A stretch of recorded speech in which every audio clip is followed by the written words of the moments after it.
पूरी आंटी नहीं दिख रही है। हाँ मिनट आ गई मम्मी, आप स्टार्ट कर सकते हैं, ऑलमोस्ट हाँ। सबको ज्वाइन कर। ठीक है, तो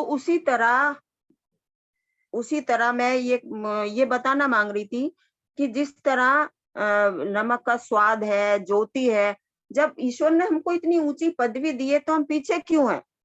हमको आगे बढ़ना है और एक अच्छी मजबूत कलीसिया बनाना है। और आगे ये है कि ईश्वर ने हम लोगों को और बहुत से तोड़े भी दिए हैं। किसी को दिया है गाने का तोड़ा है, किसी को किसी चीज का, अलग अलग तोड़े हमको ईश्वर ने दिए हैं। तो अगर हम इन सब चीजों को नहीं करते हैं तो उसमें बाइबल में कहता है यूहन्ना 15, सच्ची दाखलता मैं हूँ, सच्ची दाखलता मैं हूँ और मेरा पिता किसान है। जो डाली मुझ में नहीं फलती वह उसे काटता है और जो फलती है उसे वह छांटता है ताकि और फले। यानी कि जो अगर हम आगे बढ़ेंगे ईश्वर में, खुदा की बातों में आगे बढ़ेंगे तो वो हमें और बरकतें देगा, और अच्छी बरकतें देगा, और अपने नजदीकी में बढ़ाए रखेगा ताकि हम और फले और ईश्वर का काम करें, पीछे ना हटे और आगे बढ़ते चले जाएं और हम उसमें बने रहे। उसने कहा है तुम मुझ में बने रहो और मैं तुम में। जैसे डाली दाखलता में बनी रहती है तो अपने आप से नहीं फल सकती, वैसे ही तुम भी यदि मुझ में बने रहोगे तो नहीं फल सकते। मैं दाखलता हूँ, तुम डालियां हो। जो मुझ में बना रहता है और मैं उसमें, वह बहुत फल पाएगा।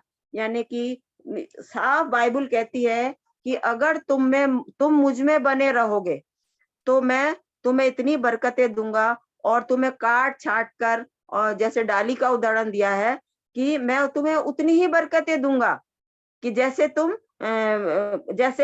डाली जो है फलवंत होती है, उसी तरह मैं भी तुम्हें इतना फलवंत करूंगा कि तुम आगे बढ़ते जाओ और ईश्वर और खुदा की कलीसिया, खुदा की एक मजबूत कलीसिया बनाओ और खुदा के नाम का प्रचार करो और खुदा में आगे बढ़ते चले जाओ। वो तुमको इतना फलवंत करेगा। और एक उदाहरण है, मैंने इसमें लूका 18:16, एक ये है कि छोटे बच्चों को मेरे पास आने दो, उन्हें मना मत करो क्योंकि स्वर्ग का राज्य उन्हीं का है। यानी कि जो कुछ भी चीज हम बाइबल की करेंगे तो वो छोटे बच्चों पे उसका बहुत असर होएगा। इसलिए छोटे बच्चों के लिए कहते हैं कि छोटे बच्चों को मेरे पास आने दो, उन्हें मना मत करो क्योंकि स्वर्ग का राज्य उन्हीं का है। जैसे कि छोटे बच्चे, दाखलता और ये अलग अलग है, ये सब क्या है? ये हमें बाइबल में एक उदाहरण दिए गए हैं कि हम कैसे एक छोटे बच्चों को, डाली से हमको बच्चों का एक उदाहरण दिया गया कि छोटे बच्चों को मेरे पास आने दो, उन्हें मना मत करो क्योंकि स्वर्ग का राज्य उन्हीं का है। तो इसलिए हमको खुदा की बातों में आगे बढ़ना है और ये देखना है कि अगर हम जैसे भी हम नमक का मैंने बताया था, अगर भाइयों बहनों, अगर हमारा ही हम उल्टी राह चलेंगे और अगर हम नमक का, हमको उदाहरण दिया गया है, अगर नमक का स्वाद बिगड़ जाएगा तो वो फिर किसी भी वस्तु से नमकीन नहीं किया जाएगा और फिर ये होगा कि वो फेंका जाएगा और मनुष्यों के पैरों तले रौंदा जाएगा। अब मैं कुछ उदाहरण है जो कि मैं आप लोगों के सामने रखूंगी। तो लूका 21:36 आए, इसलिए लूका 21:36 निकाल लीजिए। लूका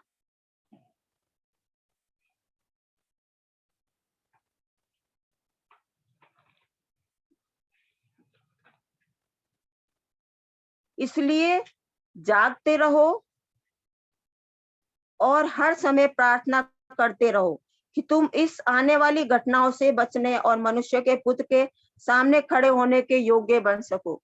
हम देख रहे हैं कि सब जगह कितनी कितनी परेशानियां हो रही हैं, इसलिए हमको क्या करना है? जागते रहना है। और इन सब घटनाओं को जो हो रही हैं, हम डरे नहीं, घबराए नहीं, और हम दुआ करें ईश्वर से कि खुदा तू क्या चाहता है, तूने हमारे लिए क्या, तेरी क्या मर्जी है, तू हमें कहाँ रखना चाहता है, तू हमें रौंदना चाहता है या अपने उन डालियों के समान रखना चाहता है जो ताकि वो और फले। तो इसमें यही कहा है कि जागते रहो, हमें जागते रहना है।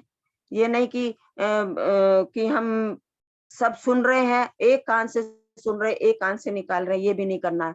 तो उसने कहा है कि अगर तुम मांगोगे तो मैं तुम्हें दूंगा, खटखटाओगे तो खोला जाएगा। तो हम मांगते हैं, हम सब विश्वासी हैं, हमें विश्वास है कि ईश्वर हमें ये जरूर देगा। और मैंने देखा कि बच्चों की हमारे घर में देखिए कि बच्चों की कैसे जिंदगी बदली है, कैसे खुदा बाप ने उनके दिलों में काम किया है।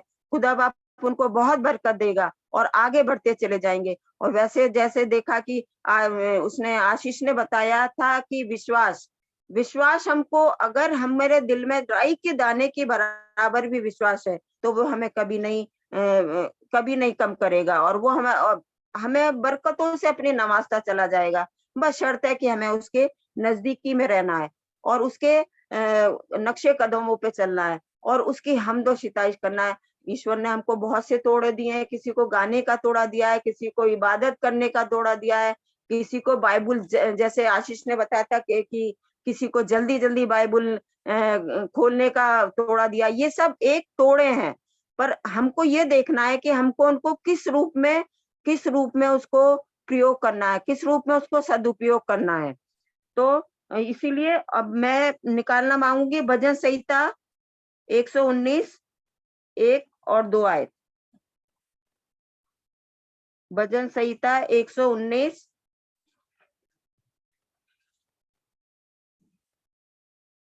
क्या ही धन्य है वे जो चाल के खरे हैं और यहोवा की व्यवस्था पर चलते हैं। क्या ही धन्य है वे जो उसकी चितौनियों को मानते हैं और पूर्ण मन से उसके पास आते हैं। फिर वे कुटिलता का काम नहीं करते, वे अपने मार्गों पे चलते हैं। वो लोग क्या ही धन्य है, क्या ही धन्य है वे लोग जो अपने चाल चलन से। हम लोग देखते हैं कि जैसे अभी हॉस्पिटल्स वगैरह में कैसे कैसे पता चलता है कि ये स्टाफ क्रिश्चियन है, सिर्फ हमारे चाल चलन से। हमारे चाल चलन से हम देखते हैं सारी क्रिश्चियन लेडीज कितनी लगी रहती हैं, पूरा स्टाफ लगा रहता है, पूरे डॉक्टर्स लगे रहते हैं। सिर्फ किससे? हमारे चाल चलन से। हमारे चाल चलन से देखते हैं कि अरे ये तो खुदा को मानने वाले हैं और ये ईसाई हैं। सिर्फ वो हमारे चाल चलन से ही समझते हैं और इसलिए हमें आगे बढ़ते जाना। मैं एक उदाहरण दूंगी आप लोगों को कि मैं जब 2006 में ऑफिस में लगी थी, तो मेरे ऑफिस में एक इंजील है और मैं उससे मैं जाती थी सबसे पहले, जैसे 9:30 बजे पहुंच जाती थी, तो मैं प्रेयर करती थी छोटी, और प्रेयर करके तब मैं आगे बढ़ती थी। तो कभी-कभी ऐसा हो जाता जैसे प्रेयर कर रही होती थी तो मेरे साहब बॉस की बेल बज जाती थी। तो उसमें ये था कि क्या कहते हैं, अगर मैंने उठा ली बेल तो वो समझ जाते थे कि यहाँ आ गई है। अगर मैं नहीं उठा पाती थी तो ऐसा था कि बीच में कांच लगा हुआ था, तो पर्दे में से ये देखते थे कि ग्रेस आके रोज प्रेयर करती है। तो अब जो है ये है कि जब तक मैं उनको यस नहीं बोल देती हूँ कि सर मैं आ गई हूँ, तो उनको ये रहता है कि हाँ अब आ गई है तो अब ये आगे काम करेगी। तो यानी कि उन लोगों को ये पता है कि ये 10 मिनट जो है, 10 मिनट में उसको ग्रेस को किसी को नहीं छूना है। कोई भी उन्हें आवाज नहीं लगाएगा, कोई भी कुछ नहीं कहेगा। तो उससे ये पता चला कि हाँ ये एक लेडी और ये आती है और ये ऑफिस में प्रेयर करती है। तो उससे ये पता चलता है कि हम लोग एक क्रिश्चियन है, मजबूत एक ईसाई हैं। तो इसलिए हमको अपने चाल चलन से ये मालूम करना है, बताना है लोग बागों को कि हम कैसे हैं। यानी कि जरूरी नहीं है कि क्या कहते हैं हम बाइबल पढ़ें, और क्या कहते हैं बाइबल भी पढ़ो, हर चीज का एक टाइम है, पर अपना चाल चलन ऐसा होना चाहिए कि जो हमें तोड़ा दिया, किसी को तोड़ा दिया किसी की मदद करने का। अब जैसे कोई बीमार है, आप दौड़ के जाओ, आपको खुदा बाप ने वो भी एक तोड़ा दिया है, दूसरों की मदद करो, आगे बढ़ो, वो भी एक तोड़ा दिया है खुदा बाप ने। अब जो है अब मैं छोटू से रिक्वेस्ट करूंगी, मत्ती 24:3, मत्ती 24, छोटू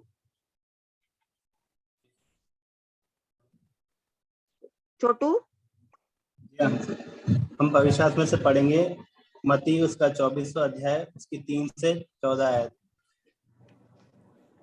जब वह जैतून पहाड़ पर बैठा था तो चेलों ने एकांत में उसके पास आकर कहा, हमें बता कि ये बातें कब होंगी तेरे आने का और जगत के अंत का क्या चिन्ह होगा? यीशु ने उनको उत्तर दिया, सावधान रहो, कोई तुम्हें भरमाने ना पाए, क्योंकि बहुत से ऐसे होंगे जो मेरे नाम से आकर कहेंगे, मैं मसीह हूँ, और बहुतों को भरमाएंगे। तुम लड़ाइयों और लड़ाइयों की चर्चा सुनोगे तो घबरा ना जाना, क्योंकि इनका होना अवश्य है, परंतु उस समय अंत ना होगा, क्योंकि जाति पर जाति और राज्य पर राज्य चढ़ाई करेगा, और जगह जगह अकाल पड़ेंगे और भूकंप होंगे। ये सब बातें पीड़ाओं का आरंभ होंगी। तब वे कलेश देने के लिए तुम्हें पकड़वाएंगे और तुम्हें मार डालेंगे, और मेरे नाम के कारण सब जातियों के लोग तुमसे बैर रखेंगे। तब तुम बहुत सी ठोकर खाएंगे और एक दूसरे को पकड़वाएंगे और एक दूसरे से बैर रखेंगे। बहुत से झूठे भविष्यवक्ता उठ खड़े होंगे और बहुतों को भरमाएंगे। अधर्म के बढ़ने से बहुतों का प्रेम ठंडा पड़ जाएगा, परंतु जो अंत तक धीरज धरे रहेगा उसी का उद्धार होगा। और राज्य का यह सुसमाचार सारे जगत में प्रचार किया जाएगा कि सब जातियों पर गवाही हो, तब अंत आ जाएगा। आमीन। आमीन। अब ये देखिएगा, अब ये जो मत्ती 24 में दिखाया गया है कि जगह जगह ये बिल्कुल, ये हम लोग घबराए नहीं। जैसे कि बाइबल कहती है कि अब जो परेशानियां चल रही हैं, आप देख रहे हैं कितने भूकंप आ रहे हैं, कितने तूफान आ रहे हैं, और लोग बाग तमाम वो जो बाइबल की भविष्यवाणियां सब पूरी हो रही हैं।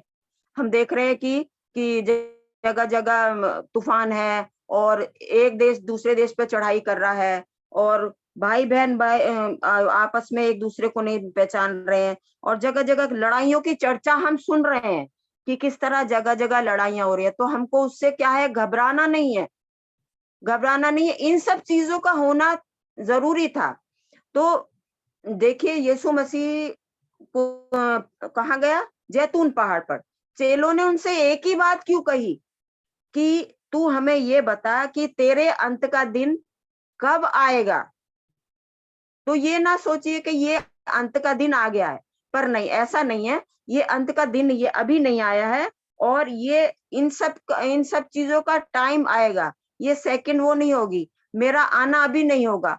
मैं आऊंगा और चोर की नहीं आऊंगा। तो इस तरह की हम जगह जगह ये लड़ाइयों की चर्चा सुन रहे हैं, तुम ना घबराना। और बहुत से लोग होंगे, बहुत से भविष्यद्वक्ता खड़े होंगे कि आइए मैं चंगा करता हूँ, मैं चंगा करता हूँ, पर ऐसा नहीं।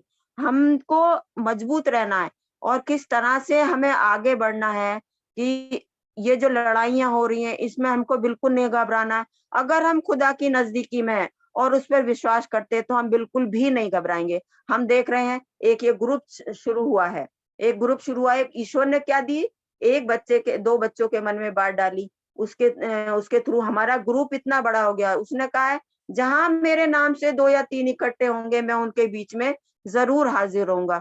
ये खुदा बाप का बहुत शुक्र, मैं खुदा का बहुत शुक्रगुजार हूँ, और मैं खुदा के धन्यवाद देती हूँ कि पूरा फैमिली कैसे मिलकर आगे चल रहा है। ऐसा कोई बच्चा नहीं है कि बाइबल की बातें नहीं जानता है, सब बातें जानते हैं। पर बच्चों और मेरे भाइयों बहनों, हमको घबराना नहीं है। ये अभी अंत नहीं है, ये तो सब होता ही रहेगा।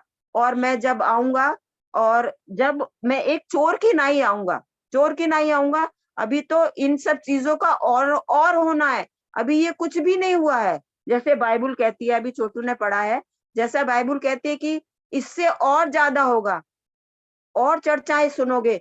तो हमें घबराना नहीं है, और हमें आगे बढ़ते जाना है, और ईश्वर पर क्या करना है, विश्वास करना है। अगर हम विश्वास नहीं करेंगे तो कोई हमारी जिंदगी में हमारा वो नहीं है, महत्व नहीं है। हमें ईश्वर पर विश्वास करना है, जरा भी हमें शक नहीं करना है। तब हम लोग संसार में हम लोग कभी कभी डगमगा जाते हैं। शैतान बहुत जोरावर है। शैतान सबसे आगे बढ़कर हमारी परीक्षा लेता है। जैसे उसने इतने ऊंचे कंगूरे पे यीशु मसीह को ले जाके खड़ा कर दिया कि अगर तू परमेश्वर का पुत्र है तो अपने आप को नीचे गिरा ले, यही कहा था ना उसने। तो वैसे ही वो हम लोगों को कहता है। कभी कभी जैसे कोई बीमार हो गया कि ये पता नहीं ठीक होगा कि नहीं होगा, ये कौन काम कर रहा है? शैतान काम कर रहा है। पर हमको शैतान को दूर करना है, और शैतान को दूर भगाना है। जैसा कि खुदा आपने अब मैं अंकित का उदाहरण दूंगी कि जैसे खुदा बाप ने इस बच्चे को इतनी परेशानी दी, बीपी भी हाई हुआ, शुगर हाई हुआ, दोनों हस्बैंड वाइफ बीमार थे, पर इसने अटल रहा। हमारी दुआएं, खुदा बाप ने बरकत दी और हमारी सब दुआओं का असर इस बच्चे पर हुआ और इनकी जिंदगी बदल गई। खुदा बाप इनको खूब बरकत दे। और मैं खुदा से यही दुआ करती हूँ कि ये जो छोटा सा ग्रुप है, ये छोटा ग्रुप नहीं है। अगर हम एक एक करके 4-4 आत्माएं भी बचाएंगे तो हम हर तरह से परेशानियों से बच सकते हैं।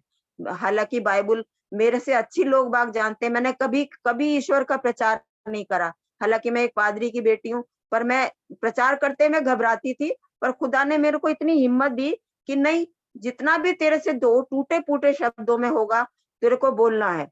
और मैंने खुदा, मोना ने मेरे से कहा कि बेटा कि मम्मी आज आप बोलोगी? मैंने कहा बेटा मैंने कभी बोला नहीं। कि नहीं कोई बात नहीं, आप हिम्मत रखो और बोलो। तो मैंने खुदा से दुआ करी कि खुदा बाप मुझे माफ करना अगर मैं ज्यादा बोल दूं। तो मैं सबसे यही प्रार्थना करती हूँ, हम घबराए नहीं। ये जो जितनी परेशानी आ रही है इन्हें घबराए नहीं, पर हमको दृढ़ रहना है, हिम्मत से आगे बढ़ना है। इसके लिए हम निकालेंगे रोमियो 10 उसकी 11वीं आयत। क्योंकि पवित्र शास्त्र ये कहता है कि जो कोई उस पर विश्वास करेगा वह लज्जित नहीं होगा। कितनी बड़ी बात है, कितनी बड़ी बात है कि अगर हम उस पर विश्वास करेंगे तो हम कभी भी लज्जित नहीं होंगे। हम देख रहे हैं कि हमने जितनों के लिए दुआ करी है और सब ठीक हुए हैं। हमारी कभी तो लिस्ट करीब 8 की थी, 6 की थी, और खुदा बाप ने हमारी दुआओं को सुना, हमारे विश्वास को दृढ़ किया और वो लोग सही हुए। और जिनके लिए हम दुआ कर रहे हैं, मैंने देखा कि मेरे पास्टर जो है वो भी प्रेयर करते, कभी 20-20 जन के लिए प्रेयर कर रहे थे वो। और आज जो है खुदा बाप ने सबकी दुआएं सुनी, सब चंगाई पा गए हैं और सिर्फ 2 जन हैं जिनके लिए भी प्रेयर हो रही है। तो मैं सबसे यही रिक्वेस्ट करूंगी कि खुदा में बढ़ते जाइए और विश्वास आपका इतना होना चाहिए, और जो तोड़े आपको दिए गए हैं उसको आप इस्तेमाल करो। चाहे किसी को गाना गाने का दिया हो, उपदेश का दिया हो, सेवा करने का दिया हो, कैसा भी तोड़ा दिया हो, उसको इस्तेमाल करें। अब मैं आपके सामने कुछ क्वेश्चन रखूंगी, तो वो मैं नहीं जवाब दूंगी, खुदा जवाब नहीं देगा, वो अपने आप को, हम लोगों को जवाब देना। हम भी पापी हैं, हम नहीं जानते कि हम क्या करते हैं, तो हमें तो जितने भी तोड़े दिए गए हैं आप लोगों को, क्या आप उसका इस्तेमाल करते हो? ये आप खुद जवाब दीजिएगा। और दूसरा है, हमने अपने आप से ये क्वेश्चन करने, क्या हम तैयार हैं उसके आने का? अगर कुछ चिन्ह मालूम होता है तो क्या हम तैयार हैं? ये अपने आप से आपको जवाब देना है। क्या हमारा विश्वास अटल है? क्या हम उन 10 कुंवारियों के लिए तैयार हैं? हमारी कुप्पियों में तेल है कि नहीं है? ये हमें देखना है। तो ये 3 क्वेश्चन ऐसे हैं जो हमने तोड़े दिए हैं, हमें तोड़ा दिया गया है। अब किसी जैसे मैंने अभी बताया, आशीष ने बताया था कि उसने विश्वास किया, वो बोल रहा था कि आंटी मैं तो कभी मैंने बाइबल का प्रचार नहीं किया। उसको बरकत मिली, खुदा ने उससे बात करी और उसको वो तोड़ा दिया। अब वो कभी भी खड़े होकर खुदा बाप के लिए बोल सकता है, ये और जीसस का प्रचार हर जगह कर सकता है। और दूसरा ये है कि हम जो है, ये ना हो कि प्रचार करते में आप घबराए, बिल्कुल भी ना घबराए। जैसा कि अंकित ने बताया था कि क्रिकेट खेलते हैं, तो उसमें यह है यशाया 58 उसकी 13वीं आयत, यदि तुम विश्राम दिन को अशुद्ध न करो, अर्थात मेरे लिए पवित्र दिन में अपनी इच्छा पूरी करने का यत्न ना करो, और विश्राम दिन को आनंद का दिन और यहोवा का पवित्र दिन किया हुआ दिन समझकर मानो। यदि तुम उसका सम्मान करके उस दिन अपने मार्ग पर ना चले, अपनी इच्छा पूरी ना करे और अपनी अपनी बात न बोले तो यहोवा के कारण सुखी होगा, और मैं तुम्हें देश के ऊंचे ऊंचे स्थानों पर चलने दूंगा। मैं तेरे लिए महापुरुष याकूब का भाग की उपज में से तुझे खिलाऊंगा। यानी कि जैसा कि इस बच्चे ने बोला था कि मैं जैसे क्रिकेट खेलता था, तो अब जो है जब उनकी जिंदगी बदल गई है, उन्होंने प्रॉमिस किया है कि मैं जो है अब संडे को, हर संडे को खुदा का नाम लूंगा और खुदा की हमदो सिताइश करूंगा। जैसे कि याकूब का उसने उदाहरण दिया है कि जैसे कि याकूब के वंश को की उपज को बढ़ाया, उसी तरह वो हमारी भी उसको बच्चे को भी बरकत देगा। और मैं तमाम जवानों से ये कहती हूँ कि जितना हो सके उसके प्रचार को आगे बढ़ाते चले जाओ। खुदा तुम लोगों को बहुत बरकत देगा। और खुदा ये नहीं कि क्या कहते हैं हम मांगते हैं तो हमें नहीं मिलता, हमें मिलता है, पर हम उसका सदुपयोग नहीं करते हैं। हम भूल जाते हैं, एक कान से सुनते दूसरे से निकाल देते हैं। तो हमें खुदा बाप को धन्यवाद देना है और हमें आगे बढ़ना है। जैसा कि अभी भास्कर ने बताया था कि हर तरह से ईश्वर की सिताइश कर सकते हैं। सबका अलग अलग है, मैथोडिस्ट वाले अलग है, रोमन कैथोलिक वाले अलग है, वैसे ही हमारा हमारा अलग है कि हमें किस तरह करना है। सबसे पहले जो होता है, एक माँ होती है जो बच्चों की गुरु होती है। अगर बच्चा छोटा है, अब जैसे लिया का उदाहरण देते हैं ये लोग, मुझे बहुत खुशी होती है, मुझे इतनी खुशी होती है कि ये बच्ची जैसे आगे बढ़ रही है, खुदा इसको बरकत दे। जैसा मैंने अपने बच्चों को सिखाया, वैसी वो अपनी माँ को, अपने बच्चे को सिखा रही है। तो वैसी हर पेरेंट से मेरी एक रिक्वेस्ट है कि जितना टाइम हो सके, ये नहीं है कि जरूरी नहीं है कि आप बैठ के 10 मिनट उसमें निकालो बाइबल में, और जो आपका नियम है हर चीज के लिए खुदा बाप के लिए टाइम दें। खुदा बाप ने कहा है, उठते बैठते चलते फिरते मुझे याद करो, मेरा धन्यवाद करो। अब जैसे कहीं भी जाते हो, आप गाड़ी में बैठो, कुछ नहीं, जैसे हम लोगों को बचपन में सिखाया जाता था, हमारी टीचर सिखाती थी, हमारी माँ सिखाती थी कि बेटा कुछ मत बोलो, मैं अपनी आंखें पर्वतों की ओर लगाऊंगा, उनसे क्वेश्चन करो, मुझे सहायता कहाँ से मिलेगी, मुझे सहायता किसकी ओर से मिलती है, यहोवा की ओर से मिलती है। तो खुदा बाप हमारी मदद करता है हर परेशानी में, हारी में, बीमारी में। उसको याद करो, उसको धन्यवाद करो, चाहे भले ही आपके पास बीमारी आई है, उसके लिए भी धन्यवाद करो। खुदा बाप तेरी क्या इच्छा है, तू क्या चाहता है, ये हमको देखना है, कि उससे हम क्वेश्चन करें कि खुदा बाप आप क्या चाहते हो।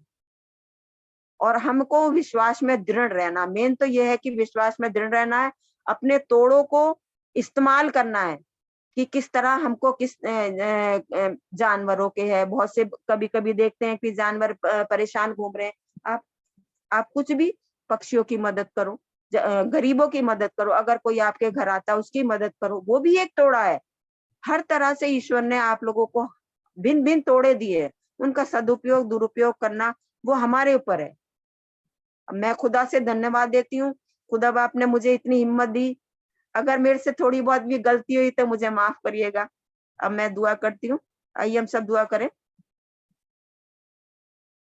कुदूस कुदूस खुदा, मैं तुझे धन्यवाद देती हूँ तमाम आशीषों के लिए। प्यारे प्रभु जी, धन्यवाद दिए जाते हैं इस वक्त के लिए, इस प्यारे ग्रुप के लिए। मेरे प्यारे प्रभु जी, तूने इस ग्रुप को जैसा बनाया है आज तक, प्यारे प्यारे प्रभु जी, वैसा ही तू रखना, सबको समझ और बुद्धि अकल देना प्यारे प्रभु जी, बड़ों को बरकत देना प्यारे प्रभु जी। जैसे बड़े चल रहे हैं वैसे ही मेरे को पूरा विश्वास है, जैसे बड़े चलते हैं वैसे ही ये जवान चल रहे हैं प्यारे प्रभु जी।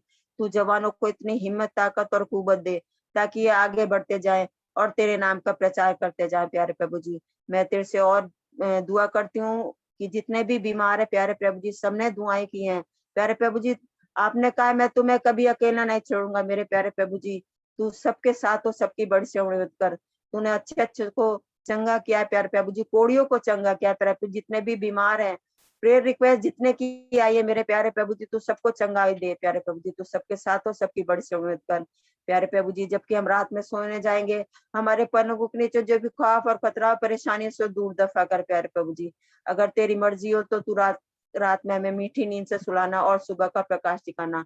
सबको अपनी बरकतों से नवाजना प्यारे प्रभु जी।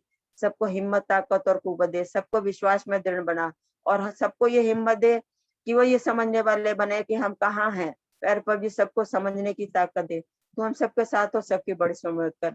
बाकी मीटिंग को मैं तेरे ऊपर सौंपती हूँ प्यारे प्रभु जी। मेरी छोटी सी दुआ को सुन और कबूल कर। तेरे नाम से मांगती हूँ, आमीन। थैंक यू भाभी,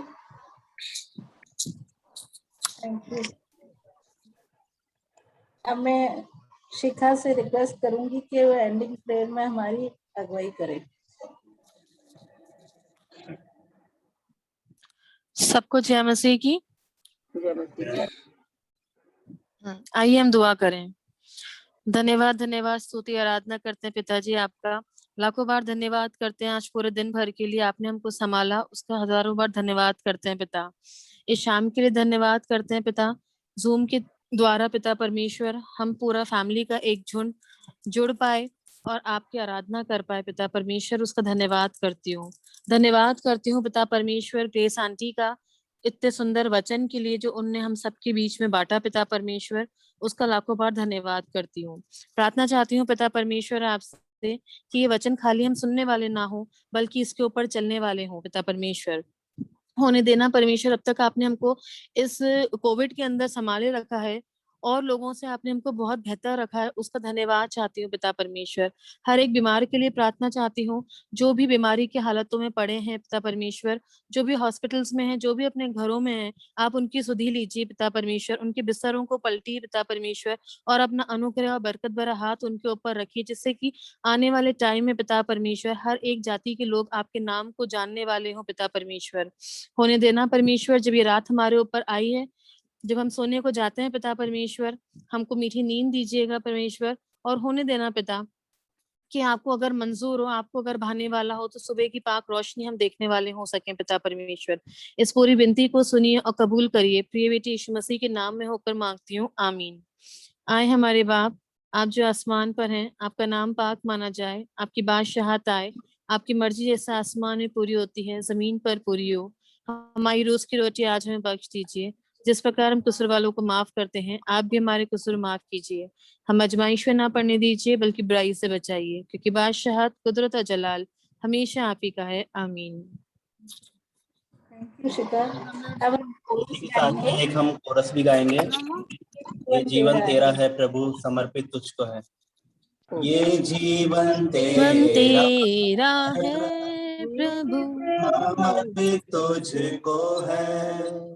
ये जीवन तेरा है प्रभु, समर्पित तुझको है। कठिन परिस्थितियों में विचलित ना होऊंगा मैं, कठिन परिस्थितियों में विचलित ना होऊंगा मैं। हर पल संभालता है, हर पल संभालता है। ये जीवन तेरा है प्रभु, समर्पित तुझको है, समर्पित तुझको है, आमीन। Praise the Lord. सबको जय मसीह की।